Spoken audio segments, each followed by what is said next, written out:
तो हेलो बच्चों, कैसे हैं? स्वागत करता हूँ फिर से आप सभी को एक बार अपने यूट्यूब चैनल द लर्निंग हट में। आज का क्लास 10th वाले बच्चों के लिए होने वाला है। जी हाँ बच्चों, ये क्लास जो है उनके लिए काफी इंपॉर्टेंट है, क्योंकि इससे रिलेटेड क्वेश्चन जो आपको बोर्ड के एग्जाम में देखने को जरूर ही मिलेंगे। ठीक है बच्चों, जितने भी क्वेश्चन हमारे इस चैनल पर कराए जा रहे हैं आपके बोर्ड के एग्जाम के दृष्टिकोण से काफी महत्वपूर्ण है। तो चलिए बच्चों, हम लोग स्टार्ट करते हैं आज के शानदार सेशन को। और इससे पहले मैं बता दूं कि आज की क्लास जो है वो आपका समांतर श्रेणी से रिलेटेड है।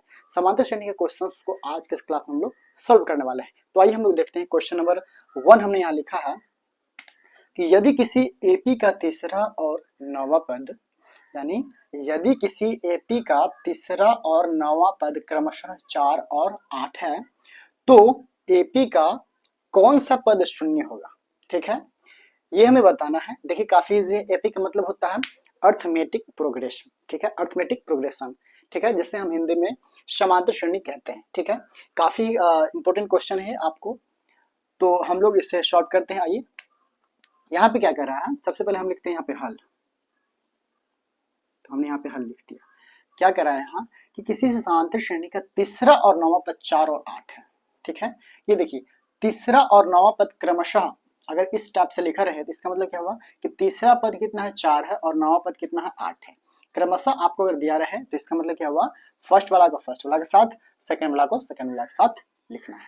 ठीक है, यानी कि तीसरा पद 4 है और नौवां पद 8 है। तो जब भी कहे कि दूसरा पद, तीसरा पद, चौथा पद, उसमें क्या लगाना है, टी लगाना है। चौथा पद 34, पांचवा पद 35। ठीक है, इस हिसाब से।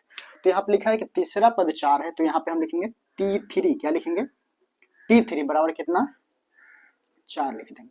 ठीक है, उसके बाद देखिए यहाँ पे क्या कह रहा है, फिर कह रहा है कि नौवां पद 8 है, तो यहाँ पे हम लिखेंगे T9 बराबर 8। देखिए कितना इजी था। अब हमको करना क्या है, यहाँ पे एक फॉर्मूला आपको आता होगा, यदि आप पढ़े हैं, नहीं पढ़े तो आइए हम बताते हैं कि टी नीचे वाले जो संख्या टी के नीचे जो रहता है ना, उसको हम एन कहते हैं। टी के जो नीचे रहेगा, ये 3, 4, 5 कुछ भी अगर है तो वो हमारा एन का वैल्यू है, यानी टी एन। तो टी एन का एक फॉर्मूला क्या होता है, टी एन बराबर क्या होता है कि a plus N minus 1 into का d। ठीक है, ये तो फॉर्मूला हो गया, लेकिन इसके बारे में आप लोग को जानना भी अति आवश्यक है। यदि आपको पता है तो ठीक है, नहीं तो आइए हम बताते हैं। देखिए टीन को जो है ना हम क्या कहते हैं, अंतिम पद कहते हैं। ठीक है, ये टीएन जो होता है हमारा क्या होता है, अंतिम पद, अंतिम पद। और ए को हम क्या कहते हैं, ए को कहते हैं प्रथम पद, प्रथम पद। और एन जो होता है हमारा क्या होता है, पदों की संख्या। क्या होता है, पदों की संख्या। और डी को हम क्या कहते हैं, डी को हम कहते हैं सार्वंतर, सार्वंतर, या तो इसको हम कहते हैं पदांतर।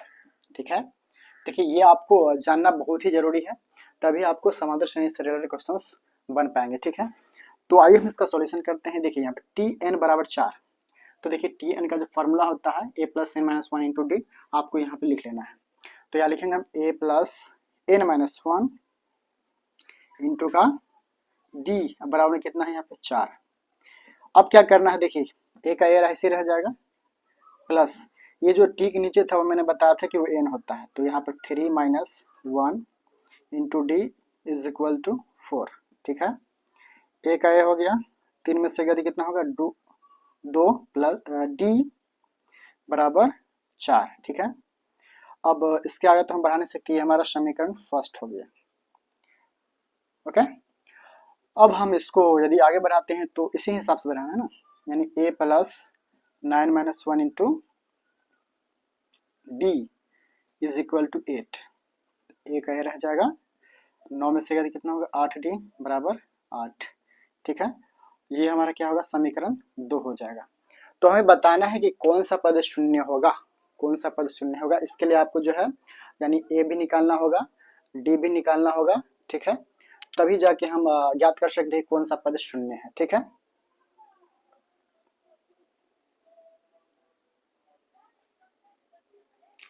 तो बच्चों हमने जो 2 समीकरण निकाला था उन दोनों समीकरण को जो हम हल करेंगे। ठीक है, किसी विधि से आप इसको हल कीजिए। ठीक है, प्रतिस्थापन यदि गुणन ब्रज।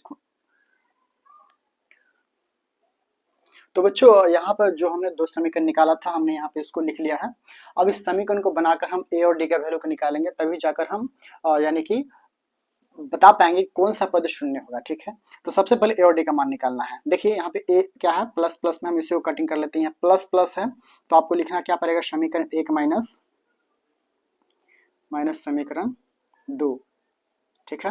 यदि प्लस प्लस का चिन्ह यानी सेम चिन्ह रहता है तो आपको लिखना पड़ता है समीकरण एक माइनस समीकरण दो, यदि अलग अलग चिन्ह रहता है तो समीकरण एक प्लस समीकरण दो लिखना पड़ता है, ये आपको पता ही होगा, ठीक है। तो हम लोग इसको क्या करते हैं, समीकरण एक माइनस समीकरण दो हमने लिखा। अब समीकरण एक और दो को हम नीचे लिख लेना है, ए प्लस टू डी बराबर 4 और ए प्लस 8d बराबर 8, ठीक है। यदि माइनस करना होता है तो इसको हमें चिन्ह बदलना है, यानी प्लस यहाँ प्रति क्या हो जाएगा माइनस, ये प्लस होती है माइनस, ये प्लस होती है माइनस, ये से कैंसिल हो गया। ये माइनस 8d प्लस 2d क्या होगा घटने पर, यानी कि माइनस 6d हो जाएगा बराबर 8 और 4, ये भी क्या होगा घट जाएगा, कितना हो जाएगा 8 में 4 गया तो यानी कि माइनस का 4 हो जाएगा, ठीक है। इसके बाद हम क्या करेंगे, माइनस से माइनस कैंसिल कर देते हैं, तो चूंकि d बराबर 4/6, 2 दूनी 4 3 दूना 6, इसीलिए d बराबर कितना है हमारे पास 2/3 हो गया, ठीक है। अब हम a का वैल्यू निकालेंगे, यहाँ लिखेंगे समीकरण एक में d का मान रखने पर, d का मान रखने पर तो समीकरण आप एक आपको यहाँ पे लिखना है, a प्लस 2d बराबर 4, तो a का a रहने देते हैं यहाँ पे 2, d के वैल्यू रख देते हैं 2/3 बराबर 4, ठीक है। a प्लस 2 दूना 4/3 बराबर 4, ठीक है। उसके बाद क्या करना है कि a बराबर 4 माइनस 4/3, यानी इसको उधर भेज देना है प्लस 4/3 को, तो हमारे पास आएगा बट्टा बड़ा घटाव कर लेंगे तो 3 3 चौके 12 माइनस 4, यानी कि a बराबर हो गया 8/3 हो गया, ठीक है। यानी d का वैल्यू भी आ गया और a का वैल्यू भी आ गया, ठीक है। हमें इस क्वेश्चन में जो है एपी का कौन सा पद शून्य होगा ये हमें निकालना था, ठीक है। तो इसके लिए हमने ए और मतलब डी का वैल्यू हमने निकाल लिया, ठीक है।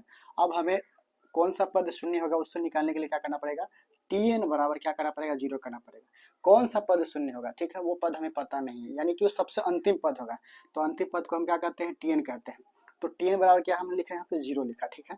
टी एन का फॉर्मूला क्या होता है, a plus N minus 1 into का डी बराबर 0, ठीक है।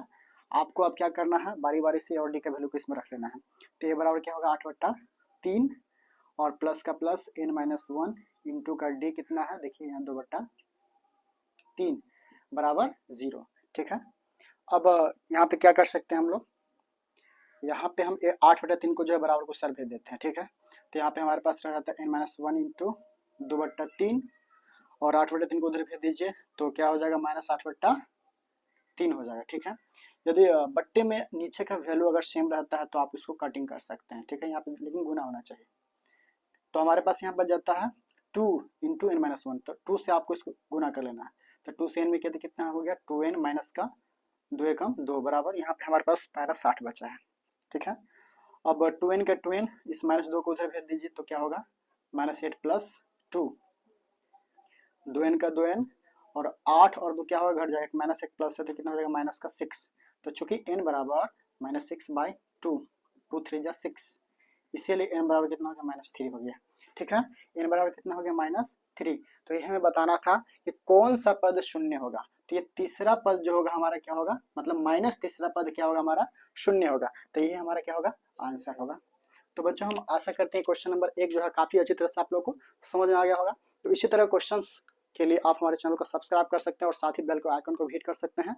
बेल के आइकन को हिट करने से आपको क्या होगा कि जो भी क्वेश्चंस हमारे द्वारा मतलब चैनल पे अपलोड किया जाएगा उसकी नोटिफिकेशन सबसे पहले आपके पास पहुंच जाएगी। तो बच्चों चलिए मिलते हैं अगली वीडियो में, तब तक के लिए बाय बच्चों।